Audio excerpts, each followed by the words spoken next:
O centro, inaugurado em 1985, para onde as pessoas podiam ir sem o temor de serem internadas ou de perderem a sua liberdade, abriu muitas perspectivas. Eu havia aprendido com o professor Olivenstein que a toxicomania era o encontro de uma pessoa com um produto ou uma droga num determinado momento sociocultural. E este tripé, eu diria, era o nosso norte, era a nossa orientação. Era preciso compreender agora e era preciso anunciar aos quatro ventos, aos quatro cantos, de que não era a droga que produzia sozinha uma toxicomania. A toxicomania era uma situação complexa. A toxicomania envolvia a biologia, a psicologia, mas, sobretudo, a toxicomania implicava a pessoa, a vontade da pessoa, no sentido de que era o humano e é o humano que se move na direção de uma droga, não é a droga que se move na direção de uma pessoa. Então era preciso revelar toda a história da pessoa, compreender a toxicomania a partir da condição humana e, claro, do humano que encontra, em função de diversas necessidades e possibilidades, um produto, mas numa condição sociocultural. Então, há aí um movimento topológico, humanos, sociocultura e um produto que vai ser utilizada pela pessoa como uma alternativa para o sofrimento, para a alegria, para o prazer. Enfim, a droga assume diversas funções para o humano em razão das suas necessidades. Era preciso anunciar isso.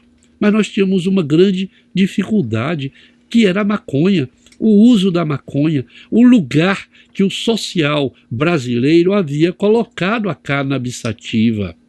Desde muito tempo se considerava a maconha como a droga de entrada, a porta de entrada para as outras drogas que matavam, que destruíam, que impediam as pessoas, sobretudo os filhos de classe média, ou de famílias que queriam e pensavam ascender socialmente. A maconha era a barreira, o monstro que impedia as pessoas, ou impediria as pessoas jovens de alcançarem um futuro melhor. Essa era a ideia. E, portanto, se perseguia a maconha como se fosse um ente vivo. Na verdade, se perseguia eram as pessoas. Se perseguia a gente negra, se perseguia a gente pobre, se perseguia traficantes de esquina que não fica rico. Quer dizer, a maconha era então um monstro a ser destruído, a ser a todo custo evitado, e nós tínhamos isso como um grande problema, porque lá no centro, na Caixa d'Água, antigamente chamado de CTPD, Centro de Terapia e Prevenção do Abuso de Drogas, que depois muda para CETAD, Centro de Estudos e Terapia do Abuso de Drogas, nós falaremos disso mais tarde para justificar a mudança do nome. Lá na antiga Caixa d'Água, nós não víamos a maconha produzir os danos que se referia. Nós não víamos a maconha ser o transtornador da vida das pessoas, exceto pelo fato de que, sendo a maconha estigmatizada, temida, odiada, considerada porta de entrada para o fracasso, nós tínhamos então uma representação social da maconha monstruosa e, portanto, nós víamos nossos filhos e filhas serem massacrados com medicamentos, com internações, com prisões, em razão do consumo de um produto que era um aplacador do sofrimento, que era um redutor da ansiedade, que é uma droga incapaz de produzir morte por intoxicação aguda. Nós tínhamos, então, que demolir esta, eu diria, representação. Nós tínhamos de enfrentar essas ideias que todos defendiam a partir